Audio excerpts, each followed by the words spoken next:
নমস্কার, সংবাদ প্রতিদিন .in আপনাদের সকলকে স্বাগত জানাই। আমরা আজ সকাল থেকেই রয়েছি করিমপুরে।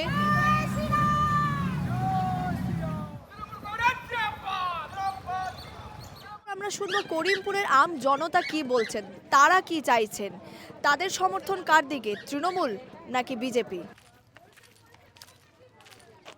আমার বক্তব্য, আমরা বিজেপি প্রার্থীকে চাই। লোকাল বেস আমাদের বেটার।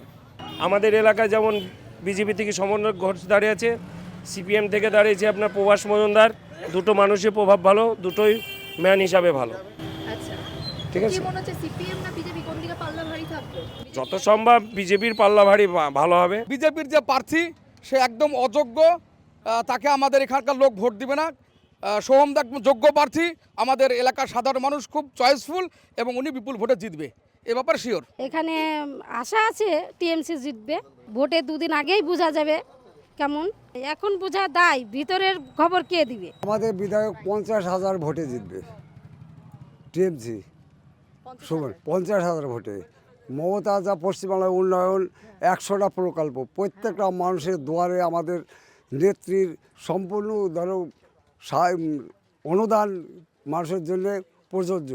সেই জন্যে পশ্চিমবাংলায় 250 সিটে মমতা ব্যানার্জি আবার পুনরায় ক্ষমতায় আসছেন। এর আগে তো আমাদের তৃণমূল জিতেছে, এবার তো প্রার্থী সোহম চক্রবর্তী। হ্যাঁ, একটু মানুষের মধ্যে একটু বিতর্ক রয়েছে যে প্রার্থী বাইরেকার, কিন্তু বিভিন্ন মানুষের মধ্যে বিভিন্ন রকম দেখা দিচ্ছে। তো যিনি বিজেপির প্রার্থী সমরেন্দ্রনাথ ঘোষ, তার উপর কি বেশি ভরসা? মানে যখন সমর ঘোষ উনি আমাদের এখানকার বিধায়ক ছিলেন, তখন আমি অনেক ছোট ছিলাম।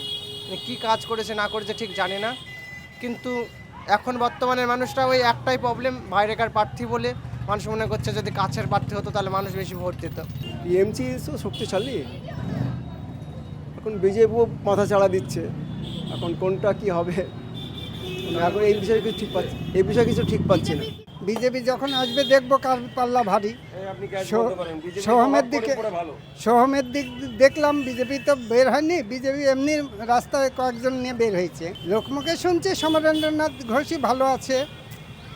এখন কোন সময় কি পরিবর্তন হবে সেটা বোঝা যাবে ভোটের পরে। বাইরের লোক কাজ করলে হবে, মোহাম্মদ যেমন কাজ করেছিল সোহমও কাজ করবে, আমরা জানি, বুঝলেন তো, মোটামুটি সোহমই জিতবে। সোহম চক্রবর্তী প্রচারে এসেছিলেন, দেখলেন? হ্যাঁ, দেখলাম। তো কি মনে হচ্ছে, উনি জিতবেন? হ্যাঁ, জিতবেন, ভাগ্যে থাকবে জিতে যাবেন। না বিরোধী পক্ষ জিতবে? না, যার ভাগ্য আছে সে জিতবে, কি আছে। টিএমসি পছন্দ, আমরা টিএমসি করে আসি সারা জীবন, কিন্তু টিএমসি খুব ভালো প্রার্থীতে দাঁড় করেছে, ইনি জিতবেন। আচ্ছা, কি আশা রাখছেন সোহম বাবু এখানে কি ধরনের উন্নয়নমূলক কাজ করবেন? উন্নয়নমূলক কাজ করবে, আমাদের রাস্তাঘাট যেসব ঘর বাড়ি পায়নি গরিব মানুষ, সাধারণ মানুষ, সব ঘর বাড়ির জন্য মানুষ প্রতিবাদ যদি একটু দেয় গরিব মানুষদের, এটাই চাইছি আমরা। সোহম জিতবে, আমাদের তো পুরো ভরসা রয়েছে এখানে, সোহম জিতবে, ইচ্ছে আছে। দলের কি অবস্থা এখানে? এখানে অতটা বেশি কিছু বলা যাচ্ছে না এখন, তবে এখানে তো সোহম জিতবে। সবাই তো নিজের মতো চেষ্টা করছে, সে এখন ভোট বেরোলে তবে বোঝা যাবে। মানুষের প্রতি মানুষের রায়টা হওয়ার উচিত, দেখা যাক কি হবে। একইভাবে আমাদের টিএমসি ভোট পাবে। এখন জনস্রোত ভালো আছে টিএমসির।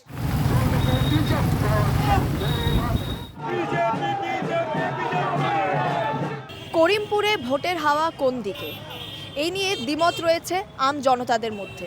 কেউ বলছেন বিজেপির দিকে পাল্লা ভারী, কেউ বলছেন তৃণমূলের দিকে পাল্লা ভারী।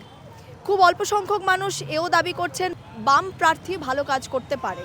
কেউ বলছেন সোহম চক্রবর্তী বাইরের মানুষ, তিনি কিভাবে জানবেন এখানে কি উন্নয়ন দরকার। কেউ আবার বলছেন সমরেন্দ্রনাথ ঘোষ ঘরের প্রার্থী হলেও সোহম চক্রবর্তীর কাজ করার সম্ভাবনা রয়েছে। এবার ভোটের ফলাফল জানার জন্য আমাদের অপেক্ষা করতে হবে। ক্যামেরায় সুমন এবং শুভজিতের সঙ্গে আমি বৃষ্টি, সংবাদ প্রতিদিন .in।